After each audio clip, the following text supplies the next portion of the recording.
Assalamualaikum warahmatullahi wabarakatuh. Perkenalkan, nama saya Renali Saputra dari kelas 11 IPA 3. Saya akan menjelaskan tentang pengaruh pembaruan Islam di Indonesia. Dan berikut adalah pokok pembahasan yang akan saya bahas. Di antaranya adalah yang pertama, gerakan pembaruan Islam di Indonesia. Yang kedua, munculnya organisasi Islam di Indonesia. Dan yang ketiga adalah tokoh-tokoh pembaruan Islam. Berikut adalah penjelasan tentang pengaruh gerakan pembaruan Islam di Indonesia. Islam merupakan agama yang pertama menyeru pada perubahan atas apa dan bagaimana perlunya perubahan secara hanif untuk menuju pada kebenaran yang hakiki, dengan mengakui adanya perubahan menuju modernisasi. Gerakan pembaruan Islam telah berjalan melalui sejarah yang panjang. Perkembangan pembaruan Islam paling sedikit telah melewati beberapa tahapan yang berbeda. Gerakan tersebut juga menyajikan model yang berbeda. Gerakan pembaruan Islam di Indonesia mulai bergeliat di awal abad ke-20 Masehi. Pengaruh gerakan Islam yang sudah berlangsung di Timur Tengah secara perlahan memberikan pengaruh di Indonesia. Berbagai upaya pembaruan ditempuh oleh para ulama-ulama di Indonesia. Munculnya organisasi-organisasi sosial keagamaan Islam telah menumbuhkan benih-benih nasionalisme dalam pengertian modern.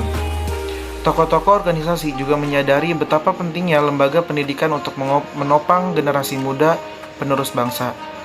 Setelah para tokoh pembaru Islam berhasil memperbarui sistem pendidikan di Universitas Al-Azhar, gaung Al-Azhar terus menggema ke seluruh penjuru dunia.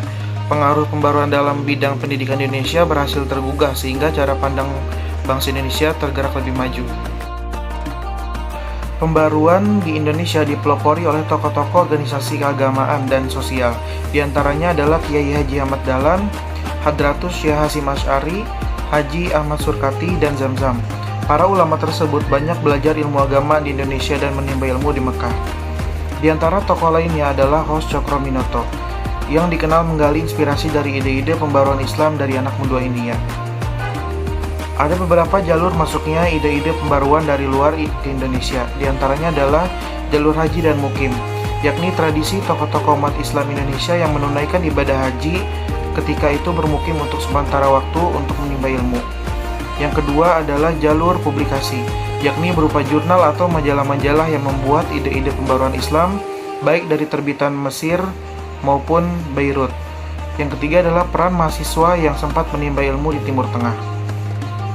Dengan demikian, perkembangannya gerakan pembaruan Islam di Indonesia di tengah-tengah masyarakat secara umum pada awal abad ke-20 tersebut.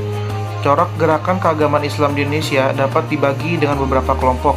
Di antaranya adalah yang pertama, tradisionalis konservatis, yakni mereka yang menolak kecenderungan westernasi atau pembaratan dengan mengatasnamakan Islam.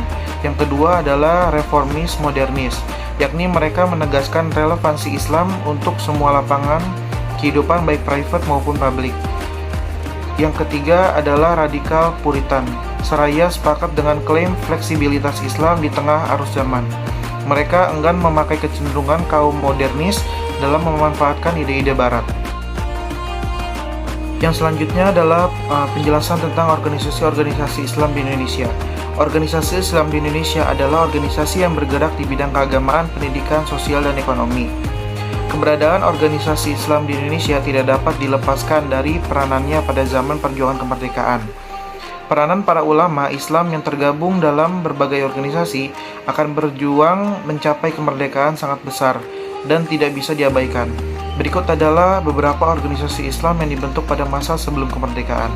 Yang pertama adalah Jamiatul Khoir pada tahun 1905 Masehi, yang didirikan pada 17 Juli di Jakarta.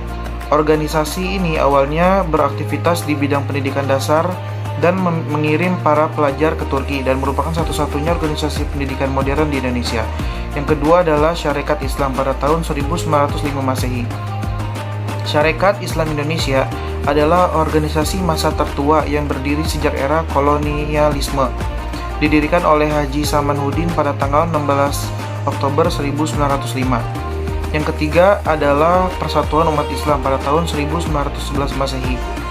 Persatuan Umat Islam didirikan oleh Kiai Haji Abdul Halim yang merupakan seorang ulama pengasuh di Pondok Pesantren Majalengka, Jawa Barat pada tahun 1911. Yang keempat adalah Muhammadiyah pada tahun 1912. Organisasi Muhammadiyah didirikan oleh Kiai Haji Ahmad Dahlan di Kampung Kauman, Yogyakarta pada tanggal 8 Zulhijjah 1330 Hijriah atau 18 November 1912. Berikut adalah tokoh-tokoh pembaruan Islam. Yang pertama adalah Rabi'ah Badawi At-Tahtawi, yang kedua adalah Jamaluddin Al-Afghani, yang ketiga adalah Muhammad Abduh, yang keempat Rashid Ridho, dan yang terakhir adalah Ali Mubarak. Cukup sekian penjelasan singkat dari saya, kurang lebihnya mohon maaf. Wassalamualaikum warahmatullahi wabarakatuh.